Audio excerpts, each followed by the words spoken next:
اچھا، تو پچھلی دفعہ ہم نے بات کی تھی سپروائزڈ لرننگ کی، یاد ہے نا؟ جہاں اے آئی کو سکھانے کے لیے ایک ٹیچر یا لیبلز موجود ہوتے ہیں، لیکن آج ہم ایک بالکل ہی الگ دنیا میں قدم رکھ رہے ہیں۔ ایک ایسی دنیا جہاں اے آئی کو خود ہی سب کچھ سیکھنا پڑتا ہے۔ جی ہاں، یہ ہے ان سپروائزڈ لرننگ، یعنی ڈیٹا میں چھپے ہوئے رازوں کو خود بخود کیسے تلاش کیا جائے۔ ذرا سوچیں، آپ کے پاس معلومات کا ایک بہت بڑا خزانہ ہے، لیکن اس پر کوئی لیبل نہیں لگا، کوئی نام نہیں ہے، کوئی پہچان نہیں۔ اب اس میں سے کوئی مطلب کیسے نکالا جائے؟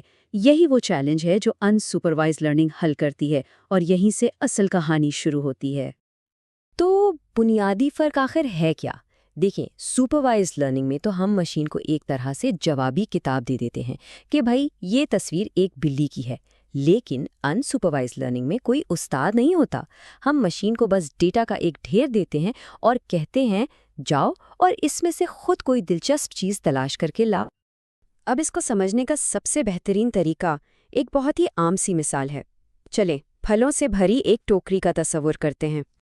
فرض کریں کسی کو پھلوں سے بھری ایک مکس ٹوکری دی جائے اور کہا جائے کہ اسے ترتیب دو۔ وہ کیا کرے گا؟ قدرتی طور پر وہ دیکھے گا، اچھا یہ سب لال اور گول چیزیں ہیں، انہیں ایک طرف کر دو، یہ لمبی اور پیلی ہیں، انہیں دوسری طرف، اور یہ چھوٹے چھوٹے گچھے، انہیں الگ کر دیتے ہیں۔ بھلے اسے یہ نام نہ معلوم ہو کہ یہ کیا ہے، لیکن اس نے خود ہی سیب، کیلے اور انگور کی کیٹیگریز ایک طرح سے دریافت کر لی ہیں۔ اور بالکل یہی کام ان سپروائزڈ لرننگ کرتی ہے۔ اس کا مقصد کسی سوال کا پہلے سے موجود جواب دینا نہیں، بلکہ ڈیٹا میں موجود قدرتی گروپس اور پیٹرنز کو خود بخود پہچاننا ہے، بالکل اسی طرح جیسے پھلوں کی ٹوکری میں کیا گیا۔ تو سوال یہ ہے کہ اے آئی یہ کام کرتی کیسے ہے؟ اس کی پہلی اور سب سے مشہور تکنیک ہے کلسٹرنگ۔ آئیے دیکھتے ہیں کہ یہ کیا ہے۔ کلسٹرنگ کا مطلب بہت سادہ ہے، ایک جیسی چیزوں کو ایک جگہ اکٹھا کرنا۔ یہ بالکل وہی عمل ہے جو پھلوں کے ساتھ کیا گیا۔ یہ ڈیٹا کو ان کی خصوصیات کی بنیاد پر مختلف گروپس یا کلسٹرز میں بانٹ دیتی ہے۔ تو کلسٹرنگ کا بنیادی سوال بہت سیدھا سا ہے۔ وہ ڈیٹا کو دیکھ کر پوچھتی ہے، اس سارے ڈیٹا میں کون سی چیزیں آپس میں اتنی ملتی جلتی ہیں کہ انہیں ایک گروپ میں رکھا جا سکے؟ اور کمال کی بات یہ ہے کہ یہ ٹیکنیک ہر جگہ استعمال ہو رہی ہے۔ دراز اور فوڈ پانڈا جیسی کمپنیاں اپنے صارفین کو سمجھنے کے لیے کلسٹرنگ کا استعمال کرتی ہیں۔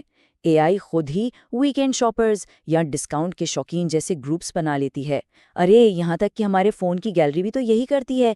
ایک ہی چہرے والی تمام تصاویر کو اکٹھا کرنے کے لیے اسی ٹیکنیک کا استعمال ہوتا ہے۔ ان سپروائزڈ لرننگ کی دوسری بڑی اور دلچسپ تکنیک ہے ایسوسیشن، جو چیزوں کے درمیان چھپے ہوئے تعلق کو ڈھونڈ نکالتی ہے۔ ایسوسیشن کا مطلب ہے اگر یہ تو پھر وہ والے اصول تلاش کرنا۔ یہ ہمیں بتاتی ہے کہ کون سی چیزیں اکثر ایک ساتھ نظر آتی ہیں یا ایک ساتھ خریدی جاتی ہیں۔ مطلب یہ ٹیکنیک اس اہم سوال کا جواب دیتی ہے کہ بھائی اگر کوئی ایک چیز خریدتا ہے تو اس بات کا کتنا امکان ہے کہ وہ دوسری چیز میں بھی دلچسپی رکھتا ہوگا۔ اس کی سب سے مشہور مثال سپر مارکیٹ کی ہے۔ امتیاز جیسا بڑا سٹور اپنے ڈیٹا سے یہ جان سکتا ہے کہ جو گاہک بریڈ خریدتے ہیں ان میں سے 70% انڈے بھی خریدتے ہیں۔ اسی اصول کی بنیاد پر یوٹیوب ہمیں اگلی ویڈیو اور دراز ہمیں اگلی پروڈکٹ ریکمینڈ کرتا ہے۔ یہ سب ایسوسیشن کا ہی کمال ہے۔ تو ہم نے یہ طاقتور تکنیکیں سمجھ لیں، اب سوال یہ پیدا ہوتا ہے کہ ان کا استعمال کیسے کیا جا سکتا ہے۔ ان سپروائزڈ لرننگ کو استعمال کرنا سچ پوچھے تو بالکل ایک جاسوس کی طرح کام کرنے کے مترادف ہے۔ آپ کو ڈیٹا میں موجود چھوٹے چھوٹے سراغوں کو جوڑ کر ایک بڑی چھپی ہوئی کہانی کو بے نقاب کرنا ہوتا ہے۔ اور سب سے اچھی بات پتہ ہے کیا ہے؟ یہ صلاحیت صرف بڑی بڑی کمپنیوں تک محدود نہیں۔ صحیح علم اور ٹولز کے ساتھ کوئی بھی شخص ڈیٹا کا تجزیہ کر کے اس میں چھپے ہوئے پیٹرنز کو تلاش کر سکتا ہے۔ اگر یہ ڈیٹا جاسوسی کا خیال دلچسپ لگ رہا ہے اور اس ہنر کو سیکھنے کی خواہش ہے، تو پنجاب یونیورسٹی کے قائد-اعظم کیمپس میں واقع اسکل ڈیولپمنٹ سینٹر اے آئی پر ایک شارٹ کورس پیش کر رہا ہے۔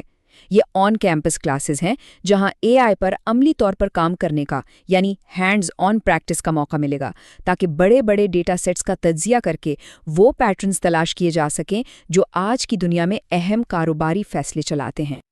تو اہم نکتہ یہ ہے، ہمارے ارد گرد ہر جگہ ڈیٹا موجود ہے اور اس ڈیٹا میں ان گنت راز اور کہانیاں چھپی ہوئی ہیں۔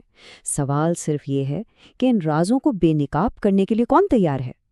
ذرا سوچیں، آپ کے اپنے ڈیٹا میں کون سی کہانیاں دریافت ہونے کی منتظر ہیں؟